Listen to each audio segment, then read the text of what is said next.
Today is day 19 of my 100% homegrown food challenge. Everything I eat this entire month is home raised, nothing bought from the store. And for dinner, we are cooking Hungarian partridge with Hungarian ingredients. This is going to be really flavorful, and the partridge is a bird that I raised myself. So here's the story of raising Hungarian partridge for food. What I'm holding here is a very special bird. It's in the partridge family and it's known as a gray partridge, sometimes called a Hungarian partridge, or as hunters, we call these huns. This bird is special because I hatched it out from a tiny egg and I raised it for meat. So in this video, you'll see the whole process of raising partridges from birth to butcher. Now this is actually the first hun I've seen up close. They're native to Europe and they were introduced to my home state of Oregon in the early 1900s. These game birds are so flighty. Now since then they've been established in the wild and you can hunt them. I've been out hunting them several times, but so far I have not been successful. I don't have a dog to point them, and so usually when I flush them, they're out of range. They can be in large groups up to 30, but so far I just haven't connected. So one of my goals this year is to hunt wild Hungarian partridges and enjoy them as a meal. But in the meantime, to eat them, I'm gonna have to raise them for meat, and that's what I did with this one. Now to get eggs, I went on eBay and I found a seller that was selling a game bird mix of chukars, bobwhite quail, and gray partridges. I went ahead and placed an order, taking a risk. I know it can be risky getting eggs from eBay. So far, if you've been watching my videos, I haven't had very good success, but hopefully I can have this package work out and I can raise all these birds. Well, this box arrived in the mail today and it has stickers all over it. Do not X-ray, handle with care, fragile. Let me safely arrive, a chick sticker on here. Hopefully they put as much into the packing as they did in the stickers. I bet they did. Now there should be 6 Hungarian partridge eggs in here, 7 chukar, and 7 bobwhite quail. Foam is just popping out of here. It's that soft memory foam. It appears to be very well packed, protected. And there's the eggs. I don't see anything broken. I'll gently lift these out. Well, that is a sight of beauty. They all look like they made the journey okay. These speckled ones here are chukar eggs. These olive green ones are Hungarian partridges. And these white ones are the bobwhite quail. I'm going to place our 6 Hungarian partridge eggs in the trays for the incubator. You'll notice there's a pointed end and a round end. These go pointed end down, and we're going to let them rest at room temperature for about 12 hours before putting them in.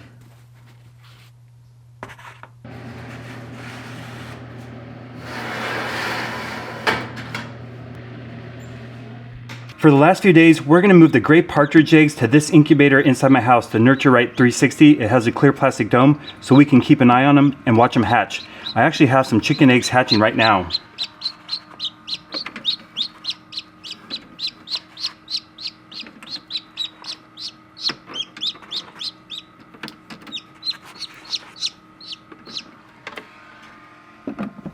Well, it's hatch day and we're starting to see some of these hun eggs start to pip. That's a tiny crack right there. Hopefully soon we'll have some baby chicks. Well, the hatch rate for our huns was not very good, but we did get 1 chick. This thing is so fast and it loves to be snuggled in the hand. It is so cute, but it's going to be pretty lonely. Fortunately, I have quite a few bobwhite quail chicks that hatch to keep it company.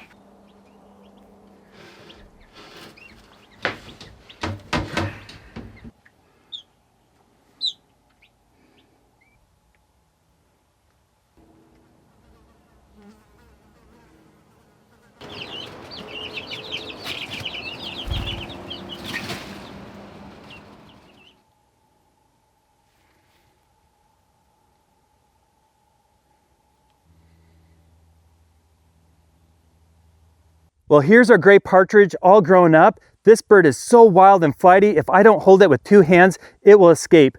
The feathering on the back is a great natural camouflage, and I think these are beautiful tail feathers. They're chestnut red. It also has a red throat patch. Meat-wise, this bird is not very heavy, not much bigger than a quail, but I'm sure it's gonna be delicious.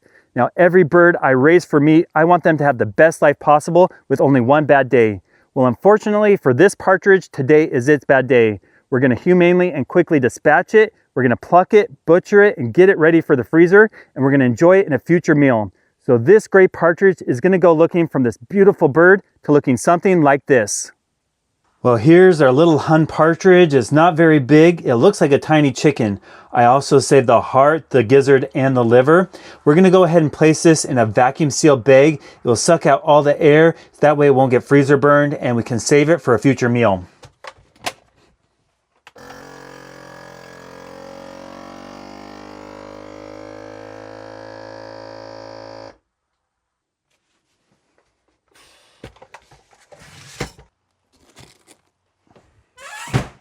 Well, here's our Hungarian partridge all thawed from the freezer. And the first thing I'm going to do is break this down. I'm going to take off the thighs and breast meat.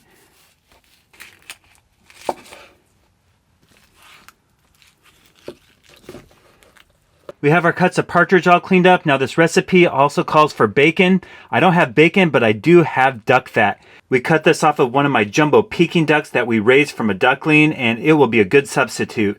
So now that we have all our protein and our fat here, we need to grab the other ingredients. Now, along with our partridge meat, this recipe calls for onions and peppers, along with several other ingredients. And it's December, towards the end of my garden season. I don't have any fresh onions other than these. These are smaller green onions. So I'm going to cut these up and get what I can out of them. We have some leeks as well. And even a few peppers are still on the vine, but I also have some frozen peppers. Now these need to be roasted, so I'm going to take our frozen ones and we're going to roast them in the oven real quick.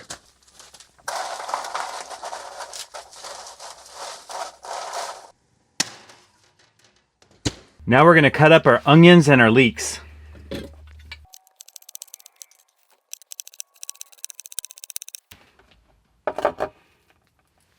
Well, it may be the end of the garden season, but I was still able to scrape enough onions to cook this meal. Now, being a Hungarian dish, this recipe calls for paprika.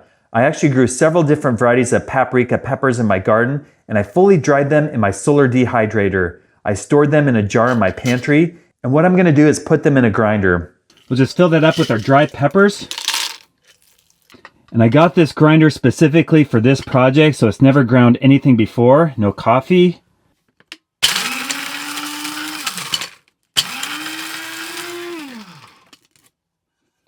Well, it looks and tastes just like regular paprika.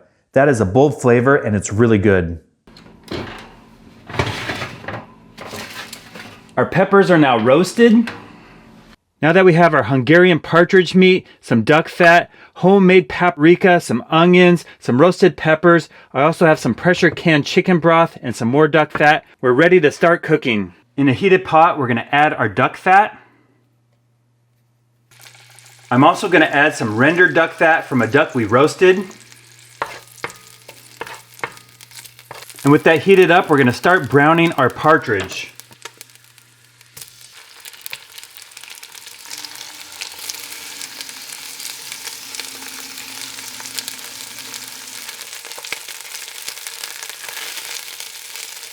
With the meat nicely browned, we're going to remove it and add the onions.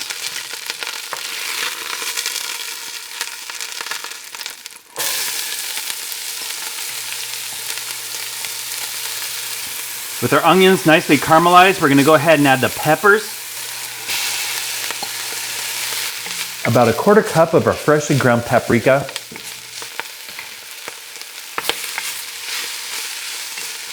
And about half a cup of our pressure canned chicken broth.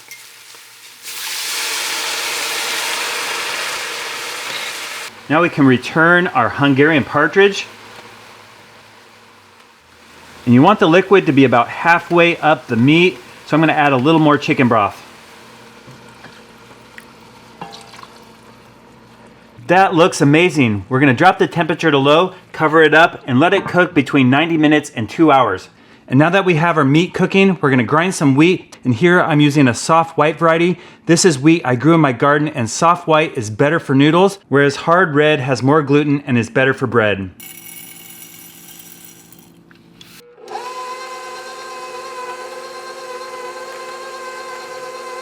We have flour.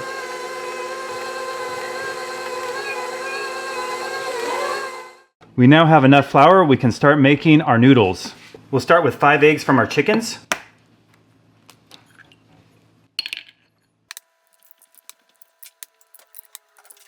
Then add a teaspoon of sea salt that we harvested from the ocean. With all our wet ingredients mixed together, we can now start adding our flour until it makes a runny batter.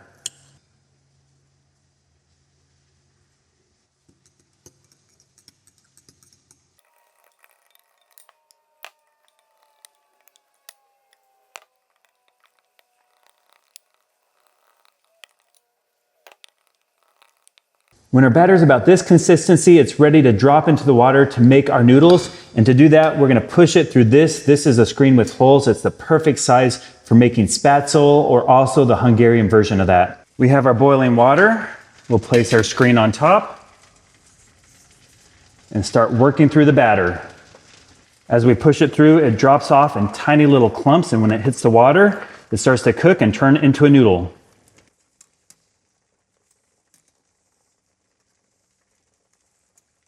And what we have on top is our dumpling noodles just floating there. We're gonna go ahead and take them out of the water and let them drain.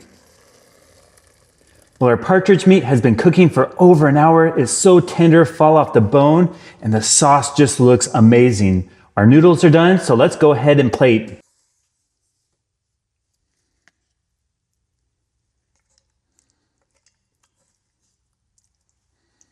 Well, here's my dinner for day 19. It's inspired by Hungarian flavors. We have a Hungarian partridge, some noodles and peppers, along with onions from the garden.